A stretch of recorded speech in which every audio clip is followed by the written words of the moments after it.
attention, you can hum that to yourself. That was Eddie's nerdy little note. I was like, yeah, let's just do it in the rhythm of the Mission theme, just for fun. This was... I remember Tom shot that for real in Norway. Incredibly dangerous. This was the first day of dialogue on the movie. Mm-hmm. And Simon Pegg came to Norway and sat on an apple box just out of frame and was yelling his dialogue for Tom in the wind, very cold, and all shot on the edge of this cliff. And again, this was the first test of our camera philosophy, which was cranes, Steadicam, stable eye, no dolly, no rails, no locked off cameras. The only time cameras locked off is when it's on vehicles like this, and the vehicle itself is moving. Correct. That you and what you end up with over the course of the movie is a very specific visual texture, very specific visual energy that's different from Fallout, which is in turn different from. This is a terrific piece of directing, just revealing the ramp behind him there. I always felt like this was too subtle, and I feel like I'm the only person. No, it definitely. I think it definitely works. It's so satisfying. It's just so. I every time I'm watching it with an audience, I can feel them not getting it. Okay. It's so funny you say that. That was shot on a back lot. It was just a little piece of ridge. All those mountains were added later. There was no way to get that on the edge. The train whistle. Should we talk about the train whistle? Oh my God, the whistle, the shrill whistle. Yeah. John Frankenheimer's The Train. You want to talk about movies that are inspiring to this film. Almost none of the films that people pick out as inspirations or references are in fact inspirations or references. If you haven't seen it, it's what, 1964 black and white? I think it's 64. It is Burt Lancaster. It is the granddaddy of all action films, practical action films. It's an extraordinary piece of cinema, a piece of logistics, action. Many, many, many trains gave their lives, and it's a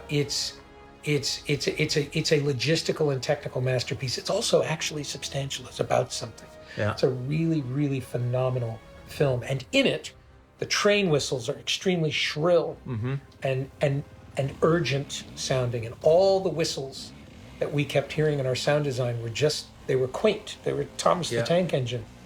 And we needed that. We've got to talk about the stuff. Surely, hang on. Do we? Oh my word!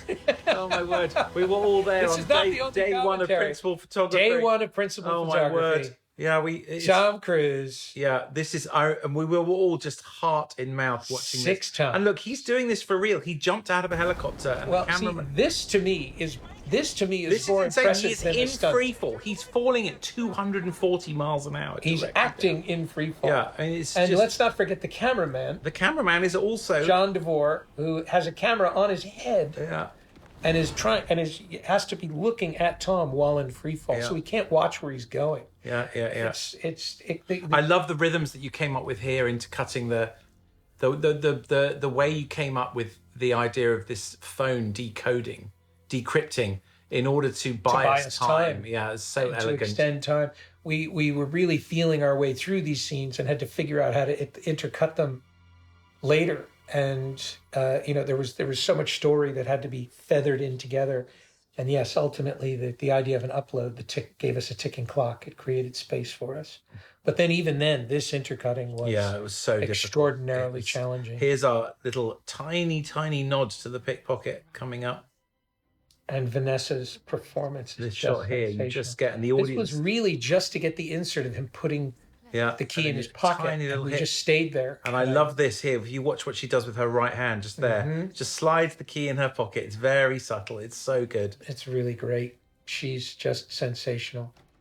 Anyway, so back to the whistle. So the whistle is almost identical to the one in the train. I kept pointing them to the train, saying, "Nope, it's not urgent enough." But if it was too shrill, it became punishing. Correct. And it's a big thing that we had, and it was a big note Tom had. Many, many, many notes throughout the movie, that sounds that were meant to be, urgent or action, explosions that you felt, but they were also punishing. Yeah.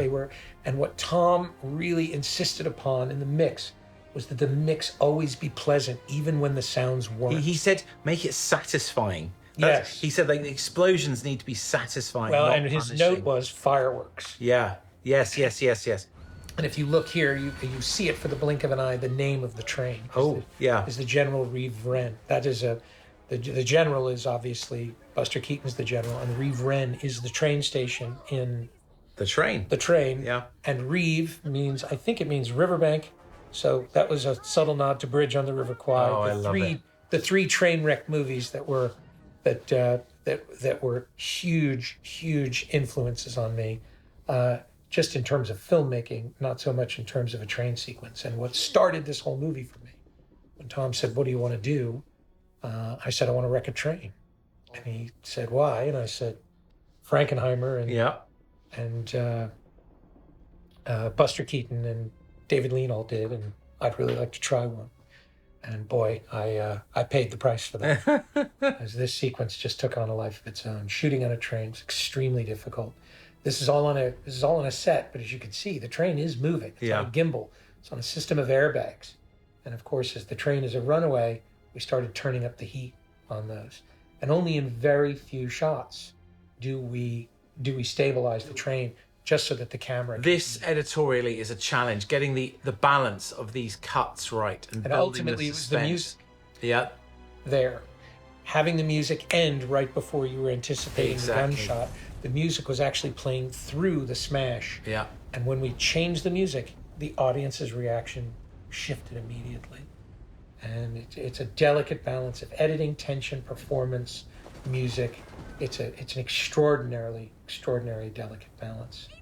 All of this, getting Freddie lifting the gun, and how all of these elements play, and then the editing of these emotions. The actors gave us so much, and we wanted to stay with them.